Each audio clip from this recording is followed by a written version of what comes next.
আবারও মব দেখলাম। মবের বিরুদ্ধে যখন সেনাবাহিনীর সোচ্চার এমন ঘোষণা দেওয়া হচ্ছে সেনাবাহিনীর সংবাদ বিজ্ঞপ্তি থেকে, এবং তারা সাংবাদিক সম্মেলন করে যে ঘোষণা দিচ্ছে যে কোনোভাবেই মব টলারেট করা হবে না, ঠিক সেই মুহূর্তে আবারও আজকে বড় ধরনের একটা মব দেখা গেল।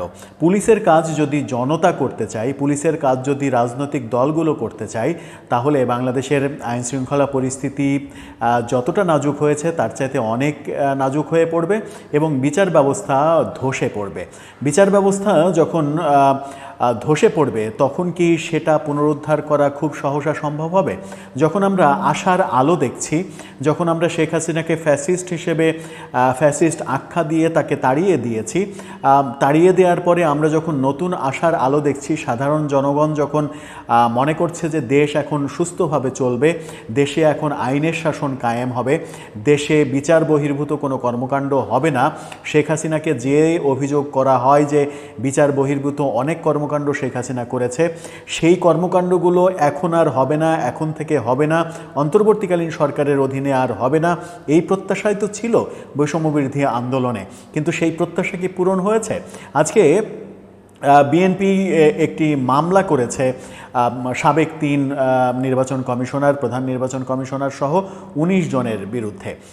মামলা করতে না করতেই সাবেক প্রধান নির্বাচন কমিশনার নুরুল হুদা তাকে তার বাসা থেকে ওই কথিত জনতা, যে জনতা সারা দেশে মব সৃষ্টি করছে, সেই কথিত জনতা তাকে বের করে এনে জুতা দিয়ে পিটিয়ে, জুতার মালা গলায় দিয়ে পুলিশে সোপর্দ করার ঘটনা ঘটালো। এই দৃষ্টান্ত কি চলতেই থাকবে? সেই আলোচনাই করবে এই ভিডিওতে। থাকবেন পলিটিক্স টিভির নিয়মিত আয়োজনে।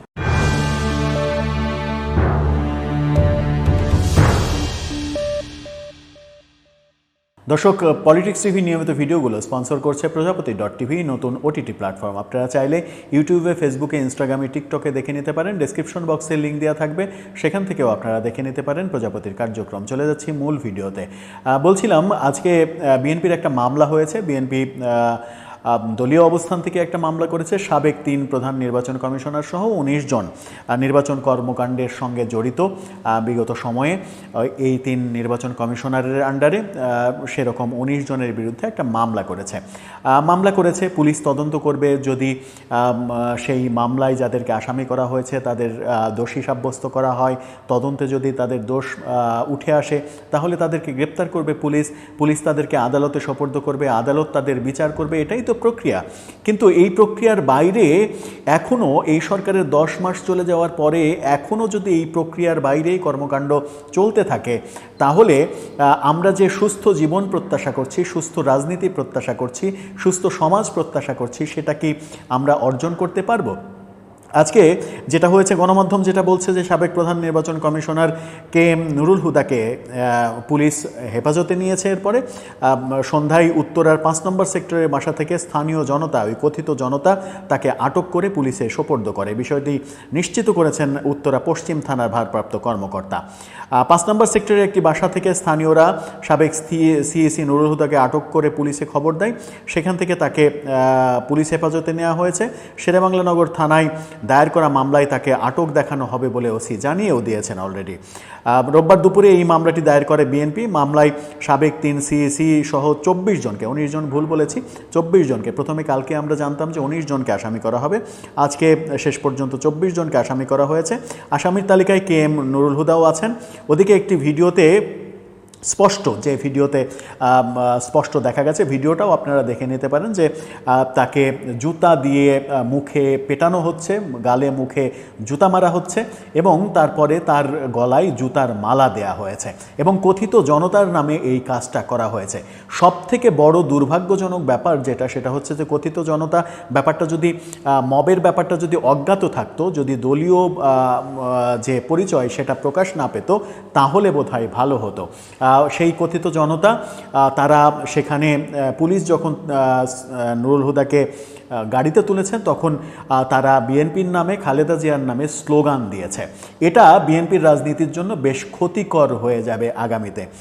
এই কর্মকাণ্ডকে বিএনপি যদি থামাতে না পারে, এই কর্মকাণ্ড যদি বিএনপির নামে অতি উৎসাহীরা, তৃণমূলের অতি উৎসাহীরা এই কর্মকাণ্ড করতে থাকে, পুলিশের ওপরে যদি আস্থা না থাকে, বিচার ব্যবস্থার উপরে যদি আস্থা না থাকে, আস্থা ছিল না, আমরা অভিযোগ করছি যে শেখ হাসিনার সময় আস্থা ছিল না, শেখ হাসিনা যা ইচ্ছা তাই করেছেন, সেই আমল তো পার হয়ে গেছে, তাকে ফ্যাসিস্ট উপাধি দিয়ে আমরা ক্ষমতা থেকে নামিয়ে দিয়েছি, তারপরে এখন আবার সেটা কেন হবে? আবার বিএনপি যখন আগামী নির্বাচনে ক্ষমতায় যাওয়ার প্রত্যাশা করছে এবং ক্ষমতায় যাবে এটাও মোটামুটি দিনের আলোর মতো পরিষ্কার, তখন তাদের যে অবস্থান, রাজনৈতিক অবস্থান, সেই রাজনৈতিক অবস্থান এই কর্মকাণ্ডগুলোর মাধ্যমে কলুষিত হবে এবং এই কর্মকাণ্ডের মাধ্যমে সাধারণ জনতা যারা যে ভোটগুলো ফ্লোটিং ভোট, ভাসমান ভোট, যে ভোটগুলো ভাসমান থাকে, প্রতিটা নির্বাচনেই দেখা যায় যে অন্তত 15-20% ভোট ভাসমান ভোট থাকে, সেই ভোটের বিচারেই মূলত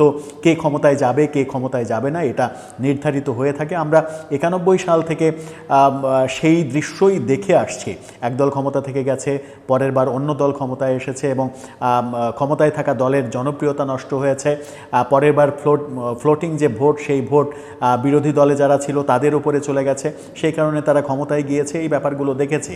এখন যখন আগামী নির্বাচনে যখন এনসিপি দাবি করছে যে তারা কথিত 400 আসনের 300 আসনই পাবে, জামাত দাবি করছে যে তারা এবার ক্ষমতায় যাবে, ইসলামী দলগুলো বলছে তারা একটা বৃহত্তর জোট করে তারা ক্ষমতায় যাবে, ঠিক সেই মুহূর্তে বিএনপির জন্য যখন নির্বাচনটা কঠিন হয়ে যেতে পারে, আওয়ামী লীগ না থাকলেও কঠিন হয়ে যেতে পারে, অনেকে ইকুয়েশন সেরকম করছে, যদিও আমার ইকুয়েশন মনে হয় না যে বিএনপিকে কেউ ঠেকাতে পারবে, বিএনপিই ক্ষমতায় যাবে। তারপরেও ব্যাপারটা যদি কঠিন হয়ে যায় তাহলে ফ্লোটিং ভোটটা অনেক বড় একটা ব্যাপার। আমার মনে হয় যে বিএনপির কেন্দ্র থেকেই এই ব্যাপারগুলোকে থামানো উচিত, তা না হলে বিএনপির জনপ্রিয়তায় ধস নামতে পারে। এই নুরুল হুদারকে যখন তার নামে যখন মামলা করা হলো, পুলিশ দেখবে, পুলিশ তদন্ত করবে, পুলিশ তাকে গ্রেপ্তার করবে, যদি তদন্তে তার দোষ প্রমাণ হয় তাহলে গ্রেপ্তার করবে, আদালতে সোপর্দ করবে, আদালত তার বিচার করবেন, এটাই তো প্রক্রিয়া। কিন্তু মব তৈরি করে বাড়ি থেকে বা বাড়িতে আক্রমণ করে, বাড়ি থেকে বের করে নিয়ে এসে জুতা মারা, জুতার মালা গলায় দেয়া, এই কর্মকাণ্ডগুলো আমার মনে হয় যে সুস্থ সমাজের বার্তা দিচ্ছে না। আবার আমরা দেখেছি যে এই সিইসি নুরুল হুদা, সাবেক সিইসি, তিনি 2017 থেকে 22 সাল পর্যন্ত প্রধান নির্বাচন কমিশনার ছিলেন। সেই মেয়াদে 2018 সালের জাতীয় নির্বাচনে পর্যন্ত কিন্তু বিএনপি এই নুরুল হুদার আন্ডারেই ভোট করেছে। হ্যাঁ, একটা রাগ তো বিএনপির আছেই, বিএনপির রয়েছে যে 2018 সালের নির্বাচনে বিএনপিকে যাচ্ছেতাইভাবে পরাজিত করা হয়েছে, বিএনপিকে মাত্র 5-6টা আসন দেয়া হয়েছে, আওয়ামী লীগ এক ধরনের জোর করে অনেক আসনে তাদের ফলাফল বাগিয়ে নিয়ে এসেছে। সেই কর্মকাণ্ডে হয়তো সিইসি নুরুল হুদা তার যোগসাজশ ছিল, সেটা তো আইনি প্রক্রিয়া। যার আন্ডারে আপনি নির্বাচন পর্যন্ত করেছেন তখন আপনি আন্দোলন করেননি যে এই প্রধান নির্বাচন কমিশনারকে রেখে কোনো নির্বাচনে আমরা অংশগ্রহণ করব না। অন্য নির্বাচন কমিশনারদের অধীনে বিএনপি জাতীয় নির্বাচন করেনি 14 এবং 24-এর, এই দুটো ক্ষেত্রে আলাদা ব্যাপার। কিন্তু নুরুল হুদার আন্ডারে বিএনপি নির্বাচন করেছে, সেই সময় তাকে পদ থেকে সরিয়ে দেয়া, কেন সরিয়ে না দেওয়া পর্যন্ত নির্বাচনে অংশগ্রহণ না করার কোনো আন্দোলন কিন্তু বিএনপির তরফ থেকে জোরালো আন্দোলন আমরা দেখিনি। বিএনপি মনে করছে যে তাদেরকে হারিয়ে দেওয়া হয়েছে, মনে করাটা হয়তো অনেকাংশে ঠিক, কিন্তু সেই ঠিক বেঠিক প্রক্রিয়াটা নির্ধারণ করার দায়িত্ব তো আদালতের, আইন শৃঙ্খলা বাহিনীর। মব সৃষ্টি করে সমাজকে অস্থির করার মধ্যে কোন ক্রেডিট লুকিয়ে আছে এবং কোন বার্তা আগামীতে যাচ্ছে, এরকম সাংবিধানিক পদে, এই পদে যারা ছিলেন তাদের অবস্থা যদি এরকম হয়, তাদেরকে যদি জুতার মালা দেওয়া হয়, প্রকাশ্যে জুতা পেটা করা হয়, তাহলে আগামীতে এই ধরনের সাংবিধানিক পোস্টে বাংলাদেশের কোনো সম্মানী ব্যক্তি কি যেতে চাইবেন? আমার মনে হয় না যেতে চাইবেন।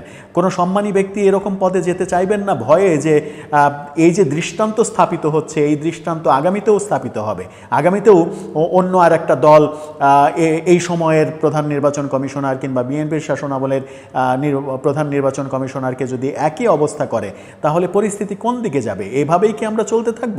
আমার মনে হয় যে খুব একটা শুভ বার্তা আমরা দিতে পারছি না জাতিকে। আমরা শেখ হাসিনাকে ফ্যাসিস্ট বলছি, শেখ হাসিনাকে ফ্যাসিস্ট বলে তাকে তাড়িয়ে দিয়েছি, একটা নতুন আশা নিয়েই তো তাড়িয়ে দিয়েছি। সেই আশা কোথায়? সেই আশার পারুদ আমার মনে হয় যে আস্তে আস্তে নিভে যাচ্ছে। আমরা ক্রমেই অন্ধকারের দিকে যাচ্ছি। সেনাবাহিনী যতই বলুক মব নিয়ন্ত্রণে এনেছে তারা, মবকে প্রশ্রয় তারা দেবে না, কিন্তু আমার মনে হয় যে এই ব্যাপারটা প্রতিষ্ঠিত হচ্ছে না। মব এখনও চলছে। এর আগের একটা ভিডিওতেই, সেনাপ্রধানকে নিয়ে করা একটা ভিডিওতেই আমরা বলছিলাম যে বড় ধরনের বড় মাত্রার মব হয়তো কিছুটা কমেছে, কিন্তু আবারও সেই একই দিনে আজকেই আবারও একটা বড় মাত্রার মব দেখলাম, যেখানে সাবেক প্রধান নির্বাচন কমিশনারকে এভাবে প্রকাশ্যে জুতা পেটা করা হলো। ব্যাপারটা কি খুব একটা শুভ ইঙ্গিত দিচ্ছে? দর্শক, আপনার কি মনে হয়? আপনার মতামত জানিয়ে লিখতে পারেন আমাদের কমেন্ট বক্সে।